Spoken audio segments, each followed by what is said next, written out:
ओम श्री गणेशाय नमः। ओम नमो भगवते वासुदेवाय। हरे कृष्णा कृष्ण कृष्णा हरे हरे, हरे राम राम राम हरे हरे। तव्हां सभिनी हरि भक्तन के नमस्ते। प्यारा भक्तों, ही कथा पाण गुरु कृपा से हासिल करे रहा आयूं।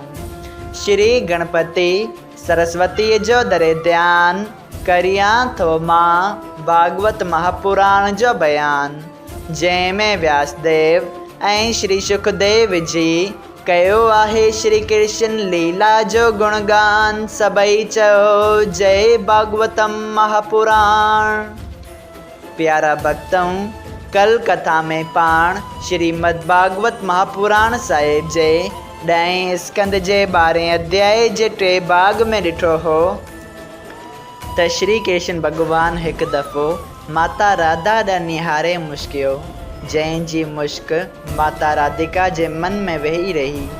साहेड़ियुनि जे पुछण ते हुन ॿुधायो त मूंखे हिकिड़े कारे नांग ॾंगियो आहे ऐं उते ई बेहोश थी किरी पई।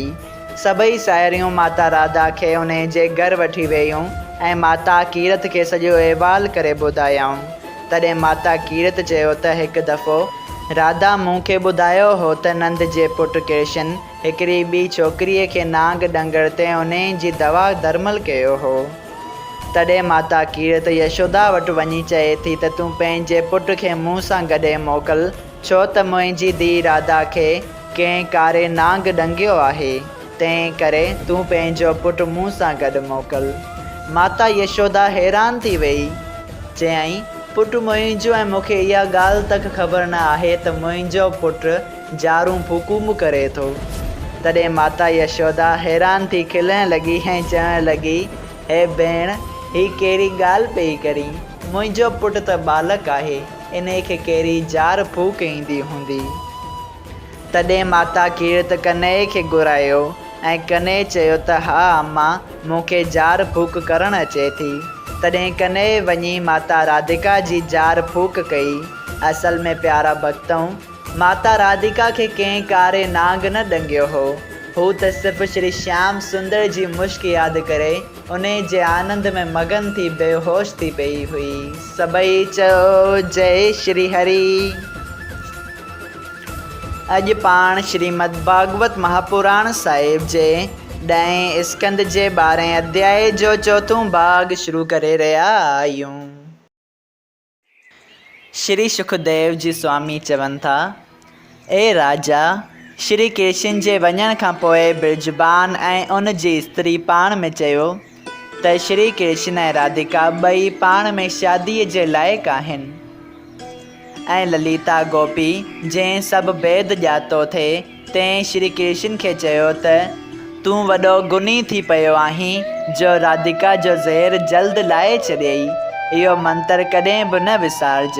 मां तुंहिंजो भेद चङी तरह ॼाणा थी त तो राधा ते मोहिणी विझी खेसि पंहिंजे वस कयो आहे।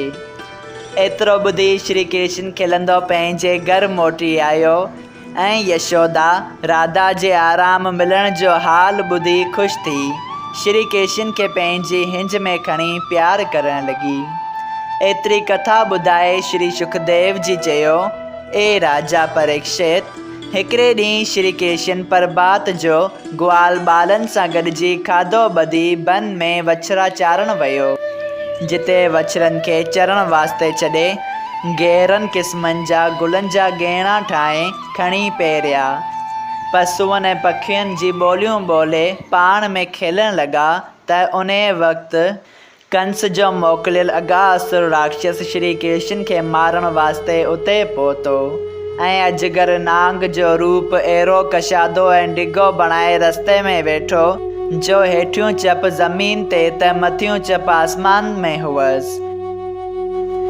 प्यारा भक्तों, जॾहिं श्री कृष्ण ग्वालनि ॿालनि समेत उते अची पहुता, तॾहिं श्री कृष्ण ग्वालनि खे चयो त तव्हां उन पार जी गार ॾिसी उन में मथा वञो।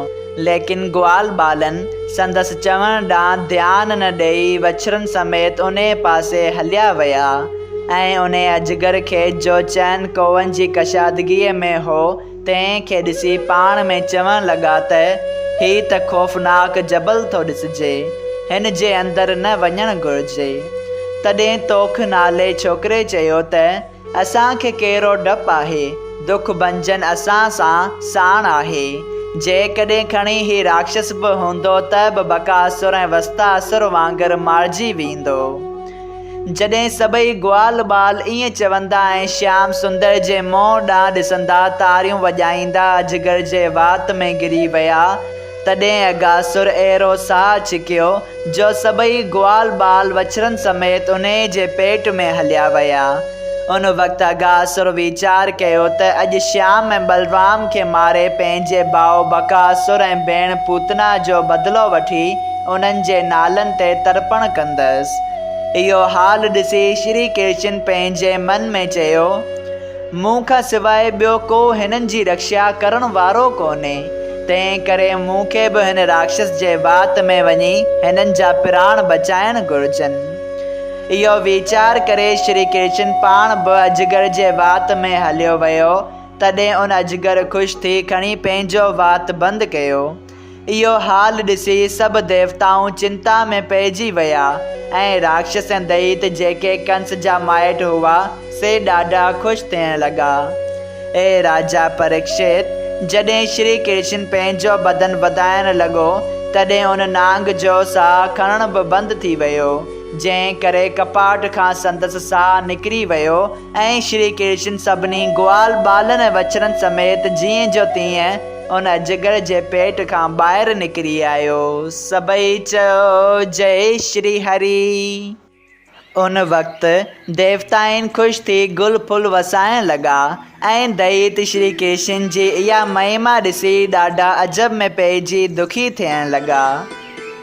चेतन आत्मा उन अजगर जो पहिरियां ई आकाश में वञी वरी मोटी श्री कृष्ण जे वात में समाइजी वियो।